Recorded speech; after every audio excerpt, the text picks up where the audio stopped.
Buddha's birthday is celebrated around the world. But did you know that not everyone celebrates it the same way? Some see it as a deeply religious holiday, while others treat it as a personal, spiritual moment. So today, we're diving into the difference between celebrating Buddha's birthday from a religious lens versus a spiritual one, and what Buddha's teachings really mean in today's world. Who was Buddha? Let's start with the basics. The man we now call the Buddha was born as Siddhartha Gautama in what is now Nepal, around the 5th or 6th century BCE. He was a prince who left behind his royal life in search of answers to human suffering. After years of meditation, asceticism, and deep inquiry, he reached a profound state of awareness, what we now call enlightenment. From that moment on, he became known as the Buddha, meaning the awakened one. But here's where it starts to split. For religious Buddhists, the Buddha isn't a god, but he is seen as an enlightened teacher, a spiritual ancestor, and in some branches, a figure of devotion. For spiritual followers, Buddha is more like a symbol of clarity, peace, and the possibility of transcending suffering, a kind of inner guide rather than an outer authority. Let's look closer at Buddha's birthday as a religious holiday. In Mahayana, Buddhist countries like China, Korea, and Vietnam, Buddha's birthday is known as Vesak, or Buddha Day, often celebrated with temple ceremonies, lantern festivals, and acts of generosity. Monks chant scriptures, devotees offer flowers and candles, and sometimes statues of baby Buddha are bathed with sweet tea or water, symbolizing purification and rebirth. For these religious communities, it's not just about remembering Buddha. It's about honoring a lineage, a sacred tradition, and continuing a devotional practice. People visit temples, give to the poor, and sometimes even refrain from eating meat on this day. This kind of celebration is about ritual and community, about following the Dharma, the teachings, and practicing the Eightfold Path, not just privately, but in shared, structured ways. Now let's look closer at Buddha's birthday in a spiritual context. In many Western countries, and increasingly, even across parts of Asia, Buddha's birthday has taken on a more spiritual, less religious tone. You might see someone meditate at home on May 5th, light a candle, or reflect quietly on impermanence and compassion. For these spiritual seekers, there may be no temple visit, no monk, no formal ceremony, but there's still deep meaning. Buddha represents a kind of awakening from suffering, a model for how to live with mindfulness, non-attachment, and presence. In this context, Buddha is not worshipped, he's emulated.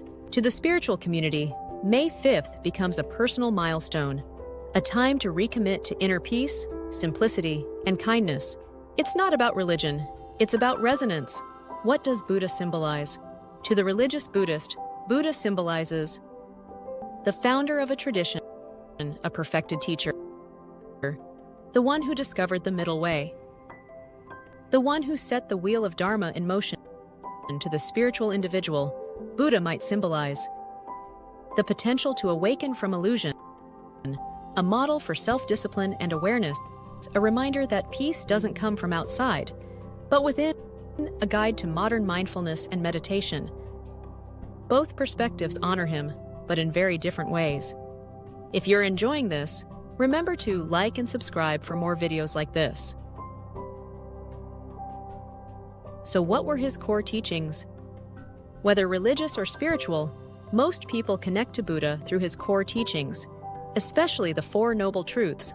Life involves suffering, dukkha. Suffering is caused by attachment and craving. There is a way to end suffering. That way is the Eightfold Path. If you're wondering, what is the Eightfold Path? Let's talk about it. The Eightfold Path is the Buddha's guide to ending suffering and living with wisdom, ethical behavior, and mental clarity. It's divided into 3 core areas: wisdom, prajna; right view, seeing life as it truly is, with understanding of the Four Noble Truths; right intention, thinking with kindness, compassion, and renunciation of harmful desires; ethical conduct, shidla; right speech, speaking truthfully, kindly, and without gossip or harm; right action, acting in ways that do not harm others, following moral principles; right livelihood, earning a living without causing suffering, e.g., avoiding jobs and weapons, harm to animals, or deceit; Mental discipline, samadhi. Right effort, persistently working to improve your thoughts and behavior. Right mindfulness, being aware and present in each moment without judgment. Right concentration, developing deep focus, especially through meditation. It's not a one-time to-do list, it's a lifelong practice. People following it religiously may do so through monastic vows and rituals. Those following it spiritually might use it as a flexible framework for living with more peace, awareness, and compassion. These teachings gave rise to concepts like mindfulness, compassion, right intention, ethical living, right action, meditation, right concentration. But here's the difference. Religious Buddhists may follow these teachings with monastic guidance, structured community practice, called sangha, and rituals. Spiritual practitioners may follow them more loosely through meditation apps, yoga, journaling, or silent retreats. How Buddha's teachings showed up in modern culture. In the 20th and 21st centuries, Buddhist ideas made their way into the West, not just through temples, but through psychology, pop culture, and wellness. Terms like mindfulness, letting go, living in the now, these have all been pulled from Buddhist philosophy, sometimes deeply, sometimes loosely. Modern therapy now uses mindfulness-based stress reduction, MBSR, developed by Jon Kabat-Zinn, inspired by Buddhist meditation. Authors like Thich Nhat Hanh and Pema Chodron brought spiritual teachings into everyday language.